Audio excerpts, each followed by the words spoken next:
picking me up, Matt. Oh, no problem. Oh, mind you, I've had a nightmare on the M1, I'll tell you. Anyway, how are you getting on with War and Peace? Have you finished it yet? No. I bought the audiobook. Where's the CD player in this one?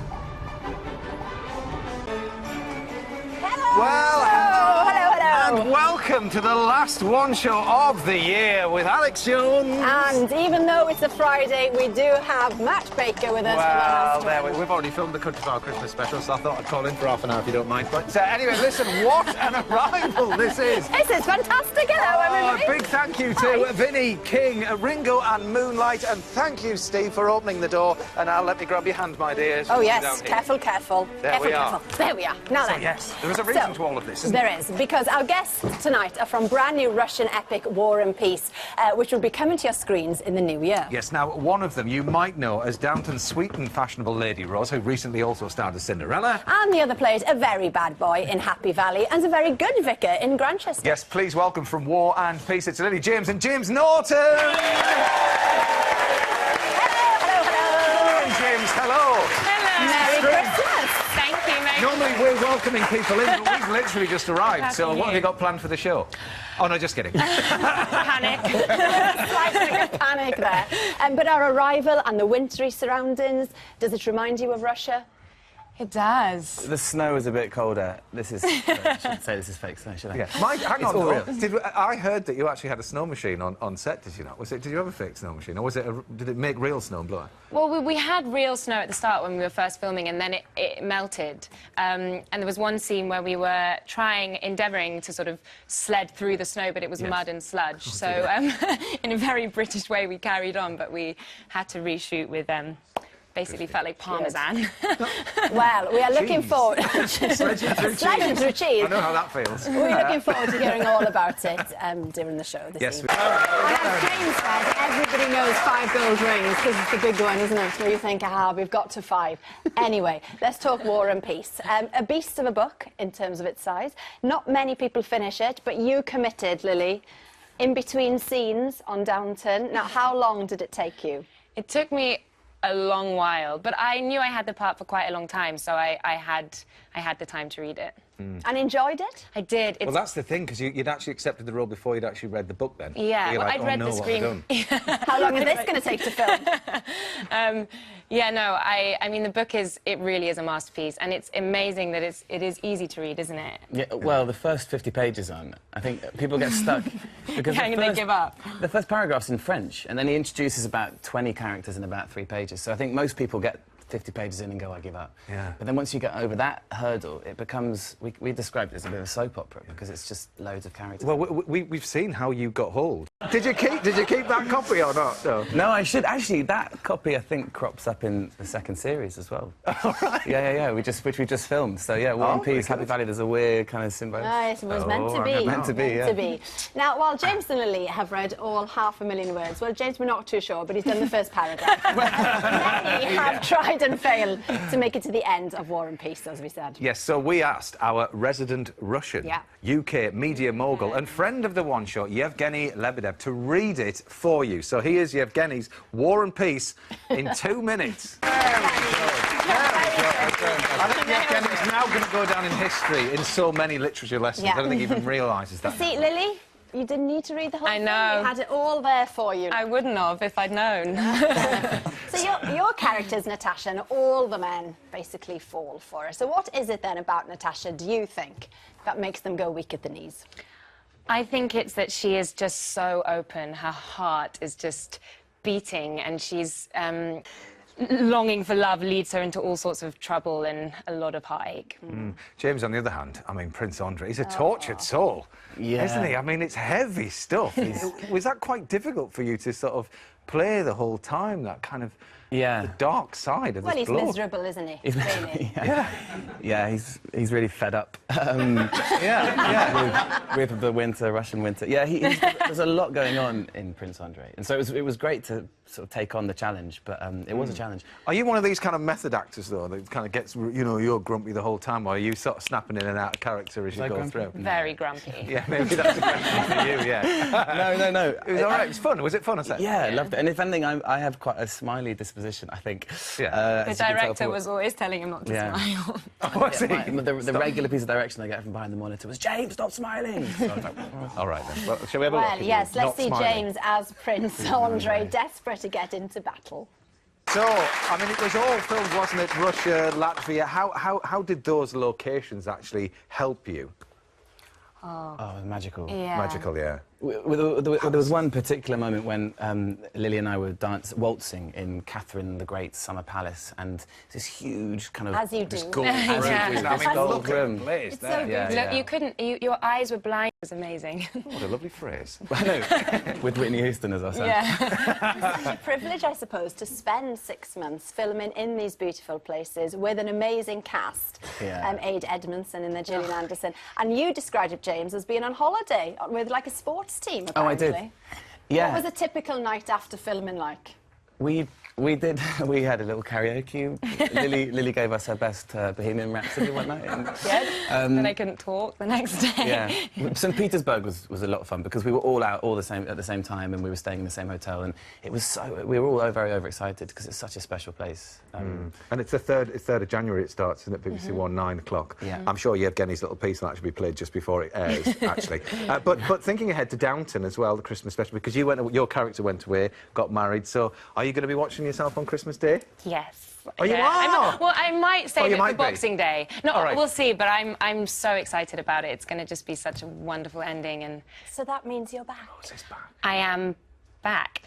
Yeah, I'm back. Too late now. No, I'm back. We Yeah. kind of tricked you a little bit, sorry. It's brilliant. That's good news. It's gonna be Everybody will be brilliant. pleased. Now, it's been 16 degrees in some places this week as we're leading up to Christmas. So it's quite fitting that this school in Redditch featured sunbathing Australian surfers Very in their apt. nativity. Very apt. But the characters are getting more and more elaborate each year. And here is Michael Douglas meeting the nativity cat of County Down. Sure, you both will agree, some fantastic performances there. All round.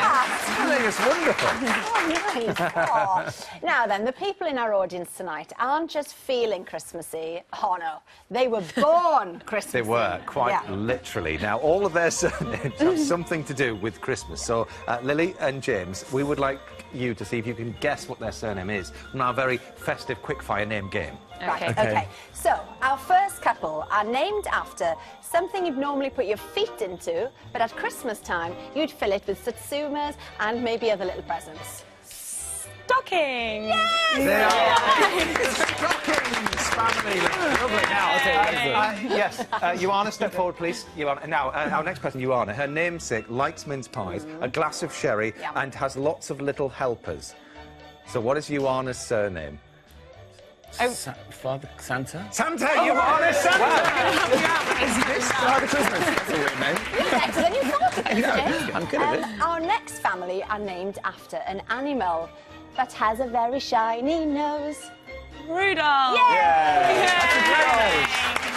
We've got quite a big bunch for the next. Now this lot here, they're named after the thing that my true love sent to me on the first day of Christmas.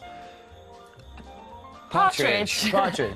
Partridge, very good. Yeah, they are the Partridge family. I was distracted by the amazing. And finally, a very easy one. Finish this phrase, Merry Christmas. You're not. Very Merry Christmas and a very happy Christmas Christmas to all of our families. Thank you so much for taking part tonight. Wasn't that lovely? Lovely. Now, in a moment, we are going to drop in on our neighbours at the All Souls Church next door for a spot of carol singing. Yes, and while we head over there, here is our chef Ricky doing his best for Anglo-German relations through the medium of the mince pie.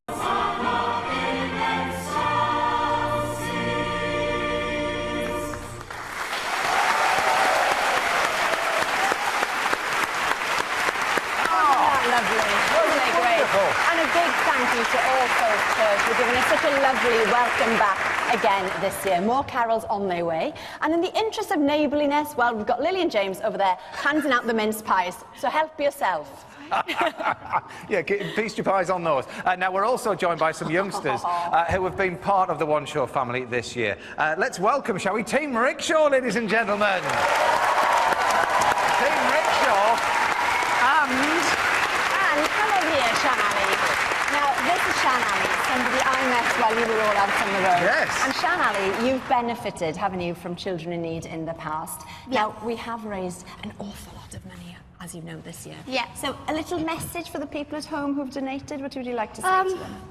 Guys, just a big thank you, because without all your without your donations, children in need wouldn't exist. All of us wouldn't be helped, and our lives are made much more better by our children in need funded places.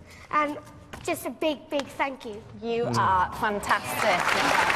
well, I'm sure nobody could have put it better than that. But I know that a lot of Team Rickshaw, you've still been raising money since that incredible cycle ride that we all had. There's been birthdays and all sorts. George, it was just the other day your birthday, wasn't it? You were telling me what you were doing earlier on. Tell everybody at home, because I'd love to hear, I'm sure. Yeah, so I went to Phantom of the Opera with my family. Brilliant. And I also performed with Octa Kraus Music Trust. I played the violin, and we did many different songs. Oh. So like Cats, Swan Lake, and Jingle Bells. Well, listen, everybody, the effort that Brilliant. you guys put in was just incredible for me to witness. So thank you for a wonderful week. It really was something. And you know what? We haven't just brought you here for an end-of-year gathering. No.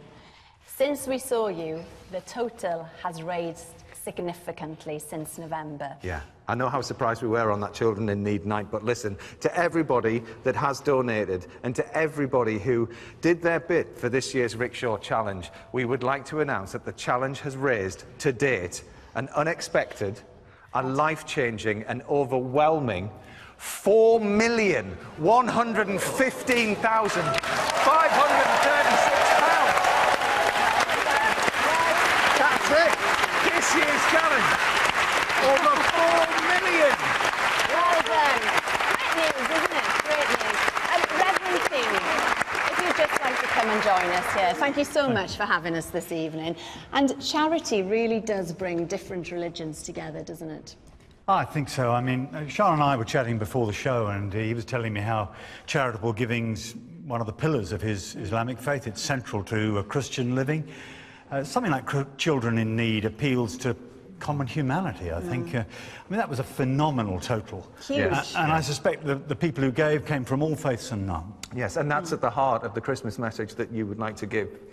Well, it is really, because, you know, we sometimes talk about charity beginning at home. I think real charity probably begins with God, the generous, good God who's highlighted at Christmas. Yeah. I mean, he looks and doesn't just see children in need, but a world with all kinds of needs, and gives extravagantly.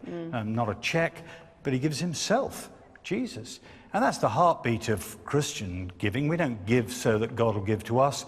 We give, we love, because he first loved us. That's Christmas. And a Merry Christmas to you. And to you. Thank you. Well, thank you for that message, and thank you to everybody. That is all we've got time for. Do have a wonderful, wonderful Christmas. What a year it's been for us, Al. Isn't it just? Can you believe it? Yes. Thanks so much to Lily and James. War and Peace is on the BBC from the 3rd of January, which would be great. Yes, and a big thank you to everybody here at All Souls Church for having us this evening. Yes. Just enough time for a quick carol, so everybody please, on your feet. We'll sing Hark the Herald. Merry Christmas. Merry Christmas. Hark